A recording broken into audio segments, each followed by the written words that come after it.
A U.S. Senate report names Ibrahim Traoré. Russia calls it interference.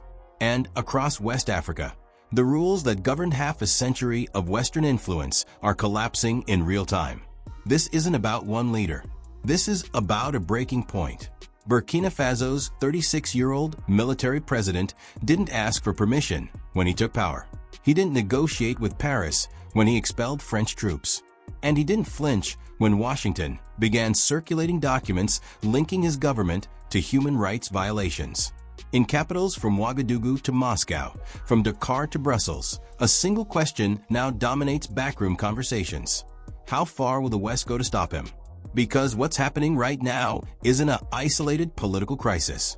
It's the unraveling of a system where African governments operated within Western-defined boundaries, where military aid came with conditions, where dissent was tolerated only if it didn't threaten strategic interests. Ibrahim Traoré has become the emblem of its collapse, not because he's uniquely powerful, but because he represents something Washington and Paris didn't prepare for: a generation of African leaders who believe the old deals are over. The U.S. Senate Foreign Relations Committee doesn't issue reports casually. When it puts a sitting African head of state in its crosshairs, it's signaling intent. The document, circulated quietly in late January, accuses Traoré's government of orchestrating mass detentions, enabling extrajudicial killings, and deploying Russian mercenaries against civilians in counterterrorism operations. The language is precise. The implications are clear. This isn't a human rights briefing. It's a political targeting mechanism. Traoré's government denies everything. Burkina Faso's Ministry of Foreign Affairs calls the report fabricated, politically motivated, and designed to destabilize a sovereign nation that dared to chart its own course. The Russian Foreign Ministry goes further. Moscow's official statement doesn't just defend Traoré. It attacks the premise. Selective application of human rights standards, the ministry declares, has become a tool of neo-colonial pressure. The word neo-colonial isn't accidental. It's a direct accusation that the United States is using rights language as cover for regime pressure. And here's where the stakes become clear. Because this isn't just about Burkina Faso. Mali expelled French forces. Niger overthrew a pro-Western president. Chad's military leader renegotiated security agreements. Senegal elected a candidate who ran against French influence. Across the Sahel, across Francophone Africa, a pattern has emerged. Military governments are severing old alliances, evicting foreign troops, and turning to new partners. Russia, China, Turkey, anyone but the traditional powers. Ibrahim Traoré is the youngest and most visible face of this shift. He didn't create it, but he's become its symbol. And symbols matter in geopolitics. Because when a 36-year-old captain seizes power, kicks out French soldiers, invites Russian trainers, and survives, not for months, but for years, it sends a message. It tells every frustrated officer, every sidelined politician, every activist in every capital across the continent that the Western security umbrella isn't inevitable, that there are alternatives, that defiance is possible. This is what terrifies policymakers in Washington and Paris. Not Traoré himself, but what he represents. A generation that doesn't remember the Cold War, that didn't live through the structural adjustment programs, that sees Western military presence not as protection, but as occupation, that views sovereignty not as a diplomatic talking point, but as something worth fighting for. The U.S. response has been carefully calibrated. No direct sanctions, no military threats. Instead, a Senate report, diplomatic pressure, quiet conversations with regional allies. The strategy is clear. Isolate Traoré, delegitimize his government, create conditions where regional partners, ECOWAS, the African Union, apply the pressure Washington can't apply directly. It's the playbook that worked in Zimbabwe, in Venezuela, in Belarus. Undermine legitimacy, restrict access to international finance, wait for internal fractures. Except this time, the playbook is failing.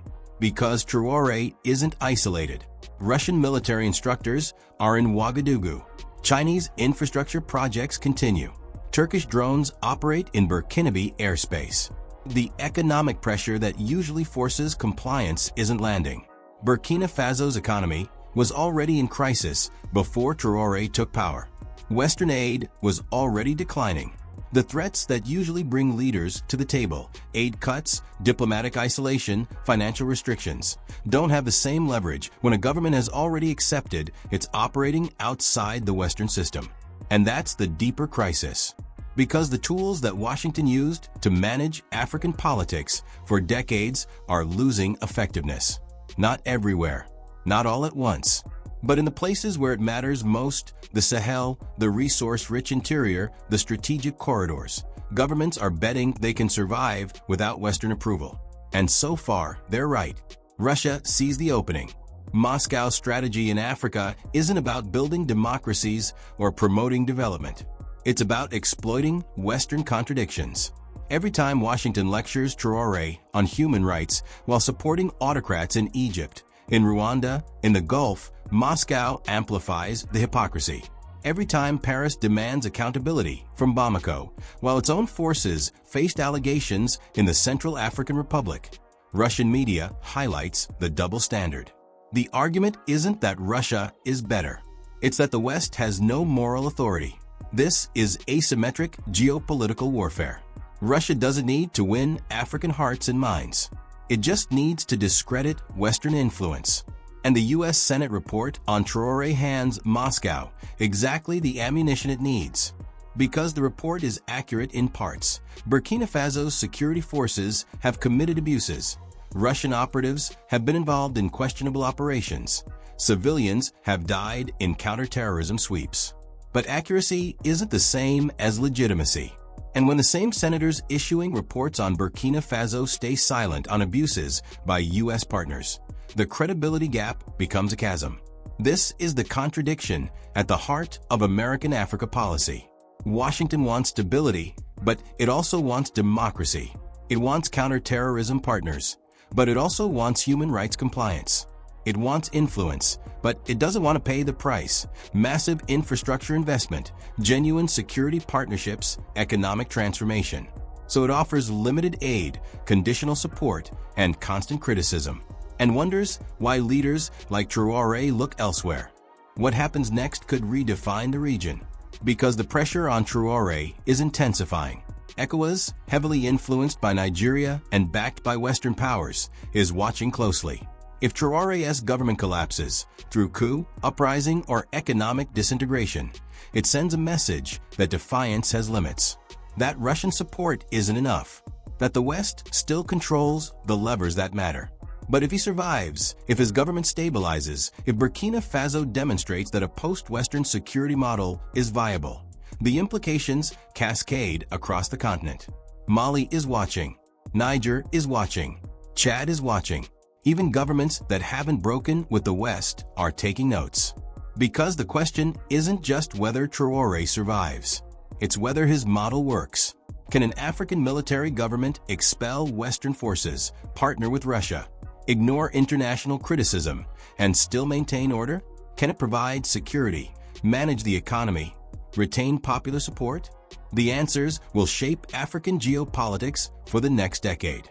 And here's what makes this moment particularly volatile. Burkina Faso isn't stable. Jihadist violence is escalating. Internally displaced persons number in the hundreds of thousands. The economy is contracting. Public frustration is growing. Traoré's popularity, built on nationalist defiance, is being tested by his government's inability to deliver security. Russian trainers haven't stopped the attacks. New weapons haven't turned the tide. The military operations that were supposed to crush insurgent networks have instead displaced civilians and fueled recruitment. This is the opening Western strategists are counting on.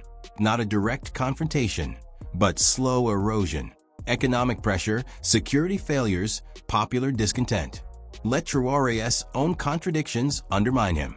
Let the gap between revolutionary rhetoric and ground reality become undeniable. Then offer an alternative, regional mediation, transitional arrangements, a return to constitutional order.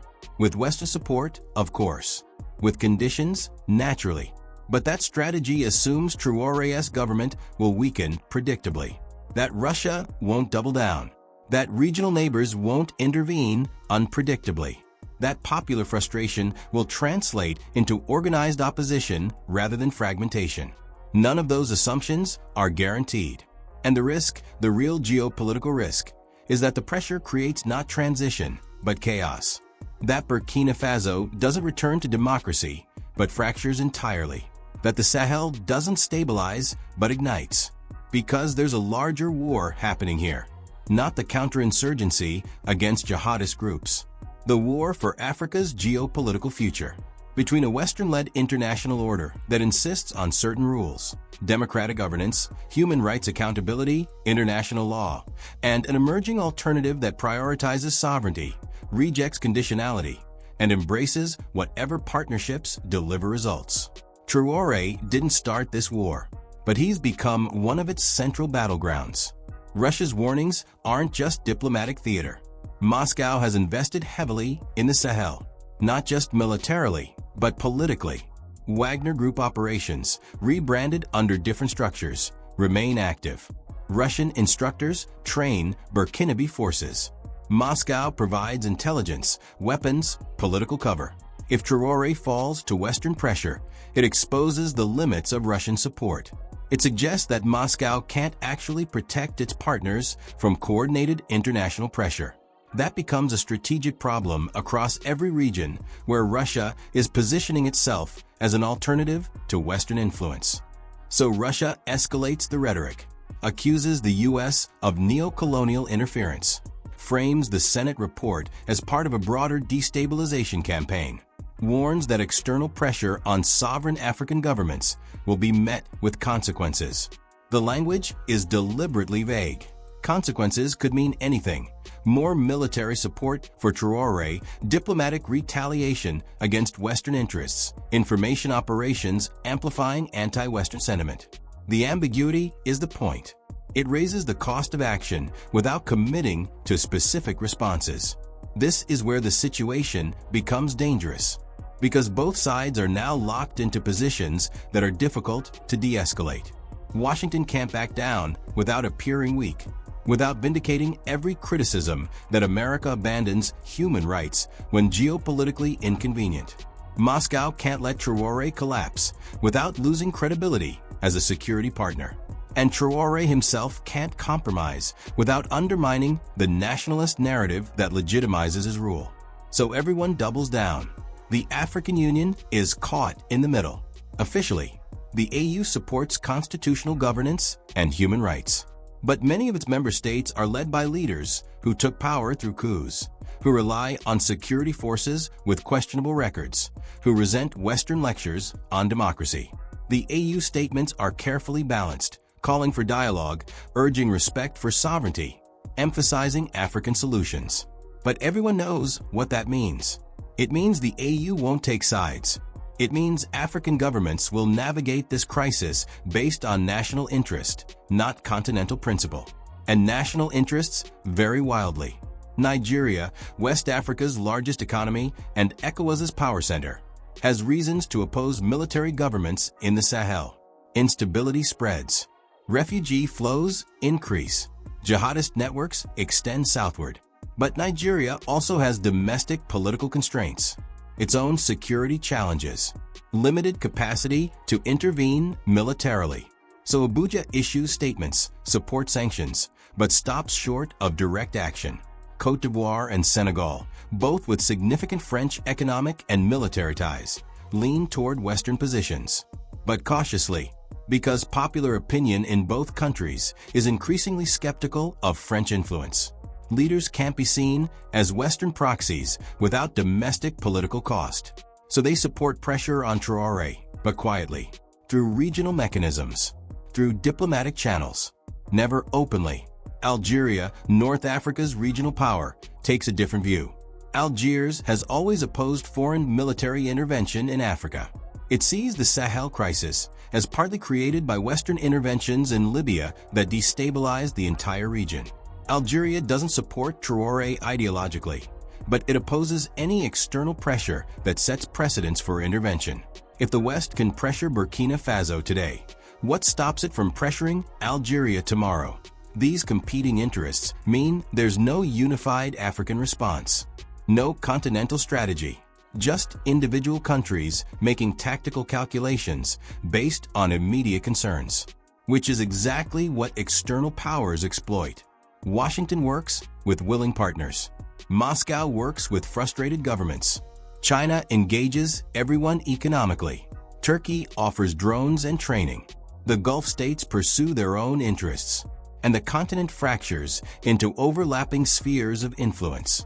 This is the new African geopolitics, not a clean Cold War binary, not a simple neo-colonial relationship, but a fragmented, multipolar competition where African governments have more options than ever before. But those options come with costs that aren't always clear until it's too late. Traoré chose Russia. Now he's discovering that Russian support comes with dependencies, with expectations, with constraints that are different from Western ones, but just as real. Because here's what the revolutionary rhetoric obscures. Sovereignty isn't just about choosing your partners. It's about having the capacity to act independently. And Burkina Faso doesn't have that capacity. It needs external security, support. It needs weapons, training, intelligence. It needs economic partnerships to survive sanctions and isolation. It needs diplomatic backing in international forums. Traoré traded French dependence for Russian dependence. The language changed. The fundamental dynamic didn't. This is the tragedy of the Sahel's current trajectory. The military governments that seized power promising sovereignty and dignity are creating new forms of dependence that may prove even more limiting than the old ones. Because at least the Western system, for all its conditionality and hypocrisy, operated through somewhat transparent institutional mechanisms. Russian partnerships operate through informal networks, mercenary groups, personal relationships. When things go wrong, there's no institutional framework to appeal to, just power dynamics. And things are going wrong. Burkina Faso's security situation is deteriorating. Despite Russian support, despite nationalist mobilization, despite military operations, jihadist groups control more territory now than when Traoré took power. Civilian casualties are rising. Humanitarian conditions are worsening. The government's promises of rapid victory are colliding with complex insurgencies that don't have military solutions. This creates political vulnerability. Traoré's legitimacy rests on his ability to deliver security. Every attack undermines that legitimacy. Every displaced community raises questions. Every military setback creates openings for rivals within the officer corps, within the government, within the broader political landscape. The U.S. Senate report isn't designed to overthrow Traoré directly. It's designed to weaken him, to create doubt, to give domestic opponents ammunition, to make regional partners nervous about association. Whether it works depends on factors beyond Washington's control. On whether Russia increases support or calculates that Traoré is becoming a liability. On whether Burkina Faso's economy can withstand continued crisis. On whether opposition groups can organize effectively. On whether neighboring countries intervene or stand aside. On whether popular frustration translates into regime change or fragments into localized violence. This is a strategic moment of genuine uncertainty, not because the outcome is unknowable, but because it depends on decisions that haven't been made yet. By Traoré himself, by his Russian backers, by regional powers, by opposition figures calculating whether this is the moment to move, by soldiers wondering whether their loyalty is to a leader or to their own survival. The Senate report is a catalyst. It doesn't determine outcomes. It accelerates existing dynamics. And those dynamics point toward escalation. Because neither Washington nor Moscow can afford to back down. Because Traoré has burned bridges that can't be easily rebuilt. Because the Sahel's security crisis keeps worsening. Because economic conditions keep deteriorating. Because every month that passes without resolution increases the chances of something breaking. What breaks first matters enormously. If it's Traoré's government, through coup or collapse, the Western playbook is validated. Pressure works. Isolation works. The message spreads to other governments considering similar paths. But if what breaks first is regional stability, If Burkina Faso fractures, if violence spreads, if refugee flows overwhelm neighbors, then everyone loses. The jihadist networks that were supposed to be contained instead expand. The humanitarian crisis that was supposed to be managed instead explodes. And the great power competition that was supposed to advance interests instead creates chaos that serves no one. This is the high-stakes gamble now playing out across West Africa. A confrontation that's simultaneously about human rights and geopolitics, about sovereignty and stability, about the future of Western influence, and the viability of alternative partnerships. Ibrahim Traoré didn't create these tensions, but he's become their focal point. And what happens to him, what happens to Burkina Faso, will signal something to the rest of the continent. Is defiance possible? Can African governments actually operate outside Western systems and survive? Or are the structural dependencies too deep, the economic pressures too intense, the institutional frameworks too embedded? The answers aren't predetermined. They're being written right now, in policy rooms in Washington, in security briefings in Moscow, in cabinet meetings in Ouagadougou, in villages across Burkina Faso, where civilians are caught between jihadist violence, military operations, and geopolitical maneuvering they never asked for. Because that's the final cruelty of this moment. The people most affected by these decisions, ordinary Burkinabe trying to survive escalating violence, economic collapse, and political upheaval, have the least influence over them. Their security, their futures, their children's prospects are being determined by great power calculations, regional dynamics, and elite political contests where their voices barely register. The U.S. Senate report on Ibrahim Traoré is many things. A human rights document, a political weapon, a signal of strategic intent.